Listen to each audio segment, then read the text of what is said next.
The third thing is that, we try to find out, I think the Max, just the instant car, people mention a quite interesting topic about, how to create, we call the networking effect. His topic about the pivotal. That means actually, or pivotal means the momentum. You really can create that. And we just realize, the great entrepreneur choose the very ambitious big sector, choose the right timing, jump into that sector.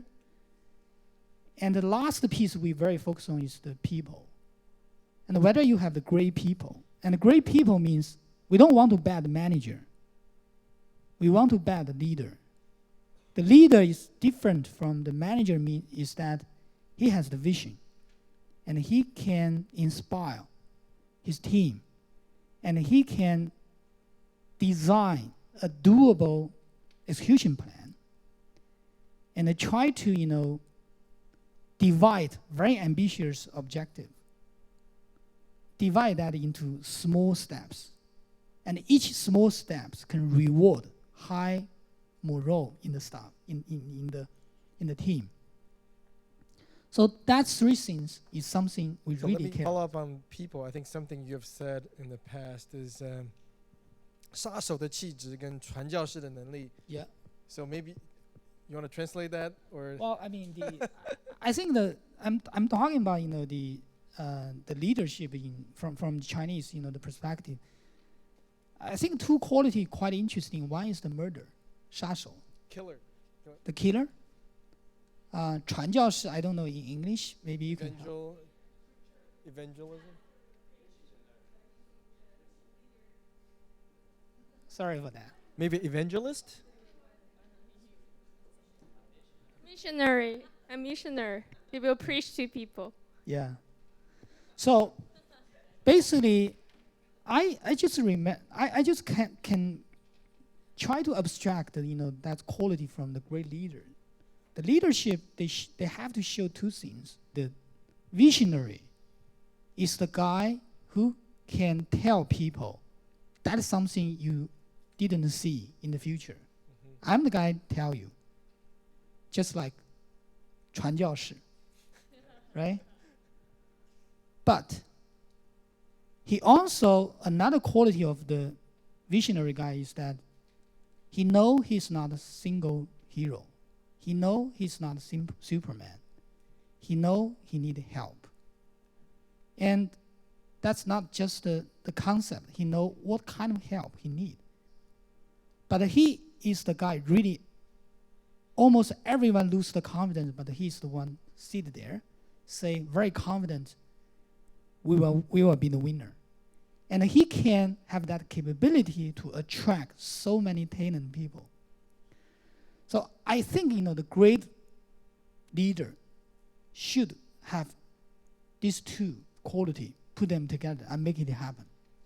And can you think of one in either China or in the US that a leader who has both? Well, I guess Xiaomi's founder Lei Jun is one of the quite that quality of the entrepreneur. Visionary guy, very strong leadership. He invited 8 co-founders to join Xiaomi. From day one, he told me, although I can do so many things, but I understand I need help.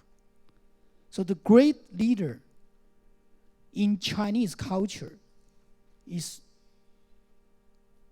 kind of, you need help. I don't know how to translate that in English, but basically, I'm the believer of Daojiao. Taoism. Taoism just tell you need manage your ego, put your ego very small. Because you have small ego, you can accommodate so many different people and form them together as the same team. So that's something I think a lot of the Chinese great entrepreneurs, they have that Chinese leadership. And two, he's the great innovator. He knows how to disrupt a lot of things in the marketing, in the product, in the channel, and in the organization behavior.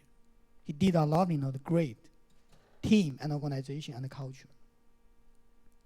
I only concern is that could you forget you are so successful entrepreneur, you are so successful chief scientist in Google China lab, and you guys have the $2 million US dollar salary or package or 5 million whatever.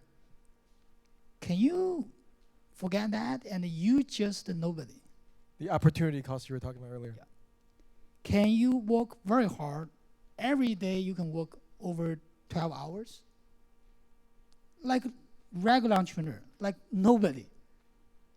In China, a lot of people work very hard. Can you do that?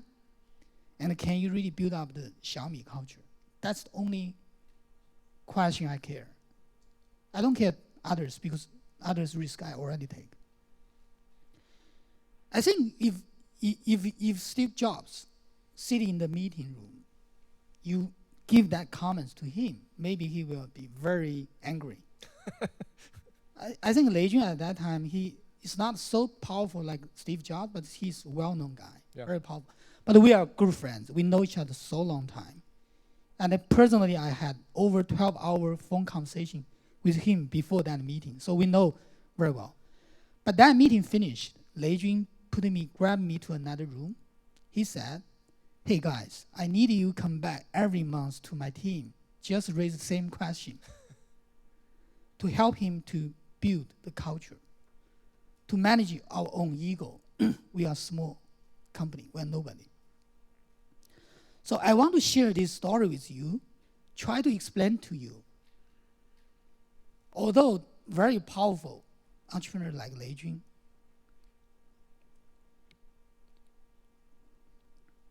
he managed his ego very well, and he know he need help.